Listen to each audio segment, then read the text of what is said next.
리하, 안녕하세요. 오늘은 영상 속의 질문답 코너 한번 해보겠습니다. 제가 안구 앞쪽에 렌즈 삽입술을 받은 상태인데 이 상태에서 망막방이나 뭐 이런 것들 때문에 렌즈를 빼야 하는 건 아닌지 걱정돼서요. 렌즈 삽입술을 하신 분이신 것 같아요. 워낙에 눈이 안 좋으셨던 분 같아요. 렌즈 삽입술을 하신 거 보니까. 렌즈 삽입술을 하신 경우에 문제가 없다면 그냥 계속 갖고 살면 됩니다. 그래서 검진이 역시 제일 중요해요. 저한테 하시는 분들한테는 제일 강조하는 게 검진이에요. 뭐 다른 거 다 필요 없어요. 수술이야 뭐 제가 하면 되는 거고 시력도 제가 만들어 드리면 되는 거니까. 근데 검진 안 오면 내가 나중에 문제가 생겼을 때 해줄 게 하나도 없어요. 1.0 보실 거예요, 1.5 보실 거예요, 이런 얘기 안 하고요. 검진 꼭 오셔야 됩니다. 왜냐면 실제로 제가 안과에서 의사 전문의 따고 나와서 15년 정도 됐는데 15년 동안에 렌즈 삽입술을 하고 문제가 되셨던 분들을 보면 거의다가 아니면 이제 100%죠. 검진 안 오세요. 그러다가 나중에 안 보인다고 와요.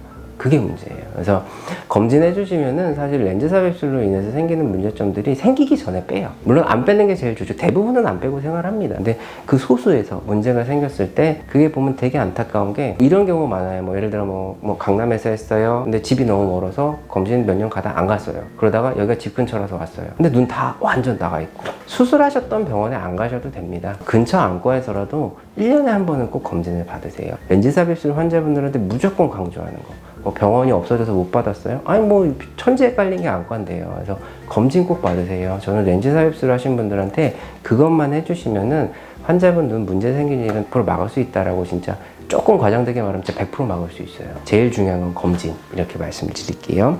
그 다음에 타병원 후방 렌즈 삽입술 타병원은 5분이면 끝난다던데 실력에 따라 5분 이상 걸린다고 하던데 믿고 할 수 있나요? 자, 이런 얘기는 진짜 좀 너무 같은 의사 입장에서 봤을 때는 어이가 없죠. 5분에 끝나면 잘하는 거고 6분에 끝나면 못하는 건가요? 이런 건 없어요. 내가 수술 잘한다 라고 하시는 선생님들 진짜 많죠. 그리고 뭐 안과에서로서 15년 동안 수술해왔으면 뭐 수술을 못한다 라고 할 수 있는 선생님은 없잖아요. 근데 이런 광고는 솔직히 진짜 좀 아닌 것 같아요. 사람들 눈 상태에 따라 다르고, 그러면은 뭐 예를 들어 수술 시작한 지 5년 된 선생님은 15분에 끝나는 거고 수술 시작한 지 10년 된 선생님들은 10분에 끝나고 30년쯤 되면 1분에 끝나겠네요? 이런 말도 안 되는 얘기인 거죠. 5분에 끝난다고 잘한다? 이거는 진짜 말도 안 돼요.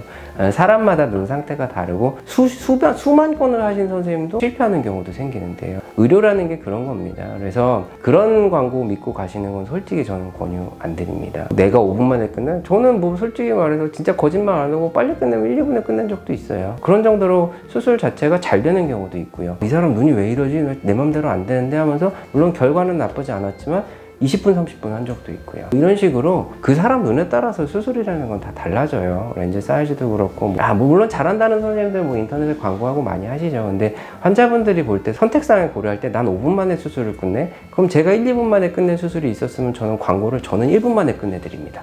광고하겠죠. 그건 그냥 신경 쓸 가치도 없는 말이에요. 그래서 그런 이야기는 그냥 잊어버리십시오. 자, 그 다음에 드립렌즈 관련 질문이신데 저 혹시 흡입봉을 렌즈가 없는 줄도 모르고 눈 아래다 댔는데 각막에 손상이 없을까요? 요거는 일단 그런 경우들이 많아요. 렌즈가 빠졌는데 자다가 빠지거나 아니면 본인이 뭔가 하다가 빠졌는데 안 빠진 줄 알고 계속 이렇게 뽁뽁이로 하시는 경우들 많은데, 일단 뽁뽁이 자체 실리콘으로 눈에 상처가 나는 경우 많지는 않아요. 그 자체가 워낙 부드러운 물질이고 각막에 상처를 잘 안 주기 때문에 실제로 이렇게 좀 충혈은 될 수 있어요. 자극은 좀 될 수가 있기 때문에 각막에 상처가 나는 경우 많지가 않습니다. 근데 너무 과도하게 하면 당연히 날 수는 있죠. 병원에 오셔서 상처가 났는지, 왜냐면 계속 렌즈를 껴야 되는 눈이기 때문에 상처가 있는 상태에서 끼시는 건 안 좋거든요. 귀찮으시겠지만 꼭 드립 렌즈를 맞췄던 병원이 아니라도 되니까 근처에 뭐 시간 되실 때 빨리 갈 수 있는 병원 가셔서 각막에 상처 났는지 정도는 확인해 주시는 게 좋죠. 근데 실제로 뽁뽁이를 몇 번 했다고 상처가 나는 경우 많지는 않아요. 그래서 너무 걱정 안 하셔도 되고, 그 다음에 하드렌즈 질문이시네요. 렌즈와 보관통을 수돗물에 헹구면 가시마비에 감염될 확률이 높아요. 한번 감염이 되면 상당히 고생하세요. 안 나을 수도 있고 평생 약을 써야 될 수도 있고 재발도 잘 돼요. 그래서 수돗물에 헹구시거나 수돗물로 보관하시는 거는 절대 권하지 않습니다. 렌즈용에 사용하셔서 하시고, 약국에 파는 거 생리식염수 있죠? 꼭 그걸로 닦아내시는 거 권유드립니다. 마지막 질문인데, 백내장 수술을 하실 때 엄마가 오늘 한쪽을 하셨나 보네요. 엄마가 오늘 죽을 만큼 아프고 수술하시는데 손에 힘이 들어가고 눈에 힘이 들어갔는데 내일 또 수술인데 너무 불안합니다. 마취가 안 된 건가요? 엄살 없으신데 조직 검사보다 더 아프셨대요. 자, 백내장 수술은 일단은 기본적으로 통증이 없는 수술이라고 표현을 할 정도로 통증이 적은 수술이에요. 근데 이제 통증을 느끼시는 분들이 있어요. 되게 소수해서. 이게 마취가 안 된 건 아니고요. 저희가 안약으로 마취를 하고 수술을 하게 되는데 실제로 수술을 할 때 눈 속에 기계를 넣은 다음에 안구를 팽창을 시켜요. 왜냐하면 이게 흐물흐물한 상태에서는 수술을 할 수가 없거든요. 그래서 안구를 약간 물을 넣어서 땡땡하게 만든 상태에서 수술을 하게 되는데 이때 안구 안쪽에 있는 신경이 늘어나요. 그때 통증을 느끼시는 분들이 되게 소수해서 있어요. 특히 뭐 고도근시이시라든가 뭐 이런 분들한테 조금 흔한데, 그런 경우에는 이제 수술 중에 추가로 마취를 해주기도 하고요. 마취가 안 된 건 아마 아니실 거고요. 마취가 안 된 거면 처음 칼 들어갔을 때부터 이미 이 세상 사람 아닌 것 같은 고통이 느껴지거든요. 근데 그게 아니고 수술 도중에 선생님이 힘 빼라고 말씀을 하셨다고 하면은 마취를 해도 이게 늘어나는 통증은 완전히 없어지지는 않아요. 그래서 단지 수술 도중에 통증을 줄여주기 위해서 저희가 안압을 낮춘다든지 아니면 마취제를 조금 더 안쪽에 추가로 넣는다든지 이런 방식을 사용을 하게 되는데, 안구 자체가 팽창이 안 되게 되면 수술 자체가 불가능하기 때문에 확 늘어나는 분은 되게 통증을 심하게 느낄 수 있어요, 실제로. 근데 대부분은 거의 안 늘어나요.